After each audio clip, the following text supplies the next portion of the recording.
So what are we making today? So we're making a lager today. So we're making a New World style Pilsner. So I want to get it exactly on 9.5. Oh, one more grain. Why do you need a 9.5 again? Because it's perfect. No, because we're making a mid-strength lager. So this is a New World style New Zealand Pilsner. So it's lots of really fresh tropical New World hops. It's going to sit at around 4.5%, be really crisp, really easy drinking. So it's your classic kind of, sessionable / lawnmower beer. So the kind of thing that you can drink all afternoon with your mates and not get absolutely blasted from it. Grab a handful, mate. Let's see it. See the magic. This beautiful stuff is going to go on my belly. Alright, so fuck me, that was hot. I just touched the hot thing.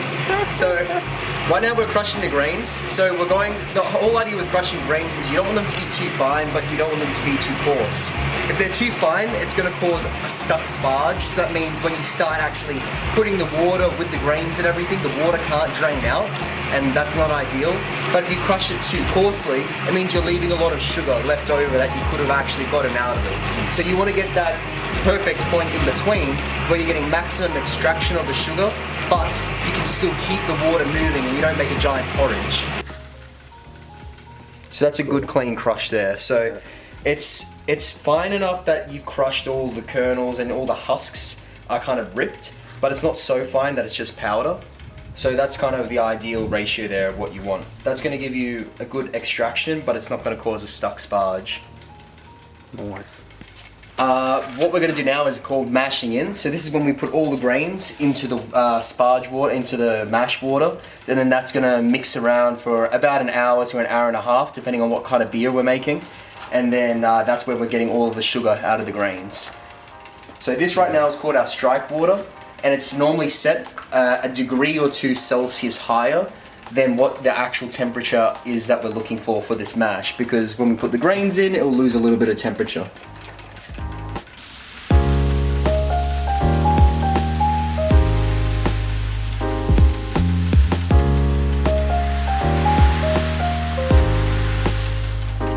That was actually satisfying. And the smell. And now we paddle the boat. Paddle.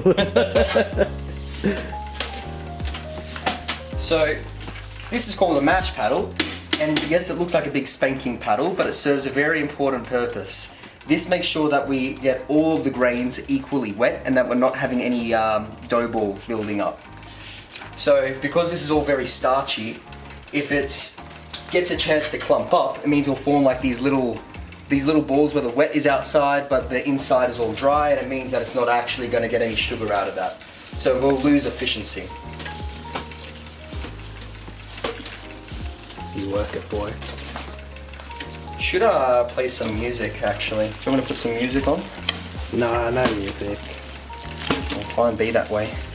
We want the effect. You can have music in the video, mate.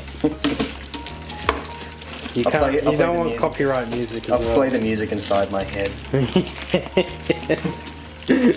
What's inside your head? Oh, this little known band called Strange Flavors. Oh yeah. Check them out on YouTube. Spotify, they're pretty good. Yeah. Drummer's a bit of an idiot though. Yeah, I wonder why. So you see, as I pull this up, there's still parts of the grain that are completely dry, even though it's underwater. So that's the whole purpose behind these holes in the paddle, is that it helps to separate all the grains and we get them all nice and submerged.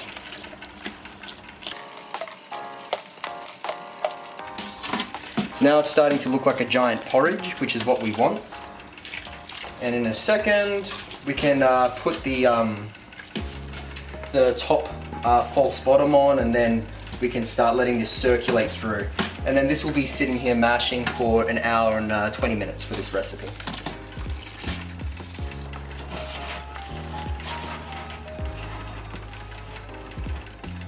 What have you just placed? So we just placed the false bottom on the top, and now we've got it locked into place. So now we can recirculate all of this with the pump, and then it's going to keep mixing through all of the grains and getting all the sugar out of it. So we'll put the lid on top to hold the temperature. Now we put the piping through. Alright, and now we're gonna make a whirlpool. So this is gonna keep recirculating the liquid or the wort through all the grains, and it's gonna make sure that we get a nice even extraction of the sugar out of all of the malt that we put in here. So if you come and zoom in here, I'll take the lid off for a second. So if you come in from this side, you can see we've got a whirlpool going on.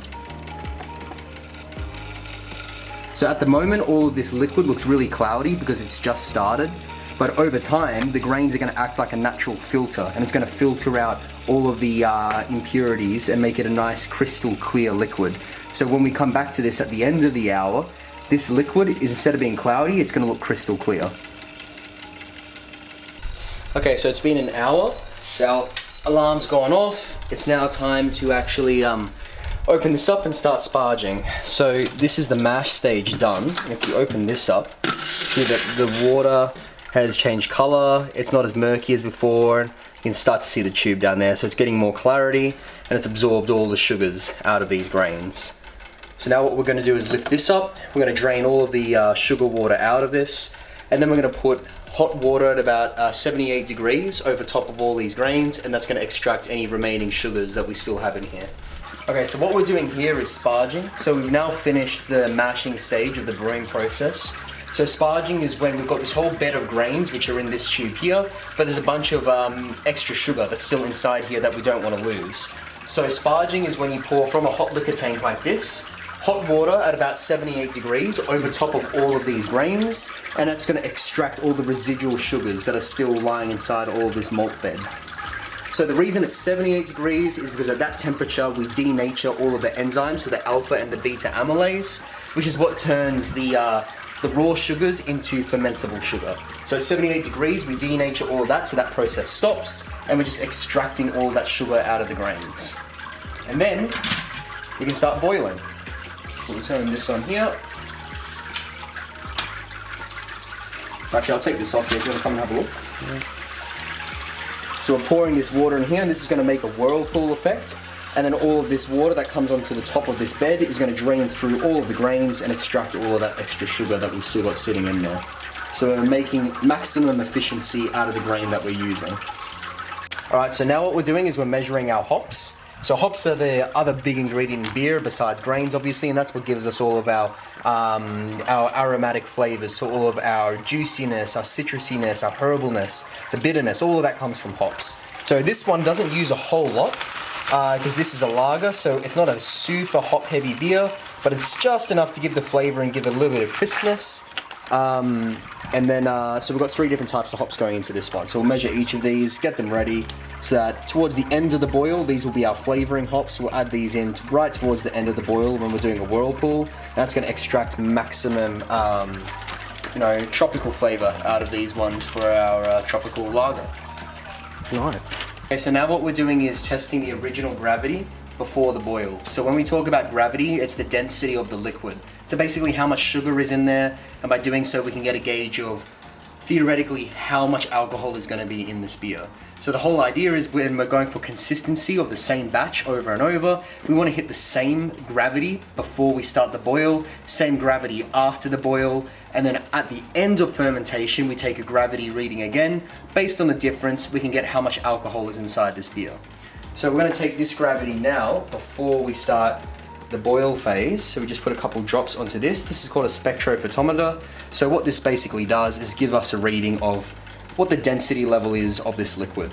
So it looks a little bit like a lightsaber going into my eyeball, but what it tells us is how much sugar we have in here. Alrighty. So we're sitting at about 1.035. After boil, we'll probably hit about 1.04. That's going to give us about a 4.5% lager. So nice sessionable beer. Alrighty, so now we're at boiling point. So what this means is that we got, if you come in closer, we've got our wort at boiling, so we've hit 100 degrees. This is when we want to add our bittering hops. So the boiling stage will take about 1 hour. So what we're going to add right now is just a small amount of bittering hops in here. So at towards the end of our hour is when we're going to add our Whirlfloc tablets, which is going to help us coagulate all those hazy proteins.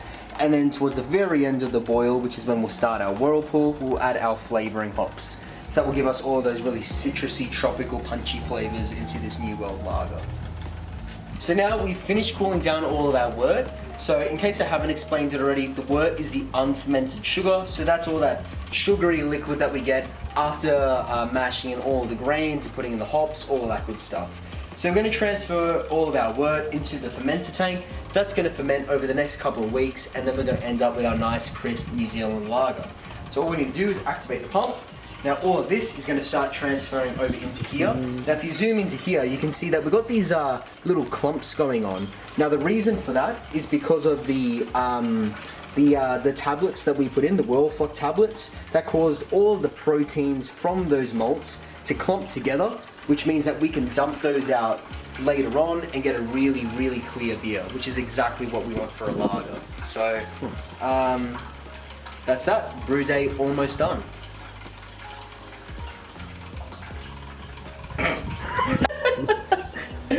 Alright, we good? Okay, so what we're looking at here in the third take is our yeast culture. So this is a lager strain, so it's really good for cold fermenting, making that really crisp, clear style of beer. And we've got about just over 2 liters in this flask here. So this stuff has been growing inside of our starter, our yeast starter, for the last 24 to 28 hours. So munching away on a lot of sugar and getting really, really active and growing aggressively. So when we put this into the tank, it's going to munch away really fast, start fermenting really quickly, and that reduces the chance of infection and gives us a much better tasting beer. So we'll see you in a second when we transfer this into the tank.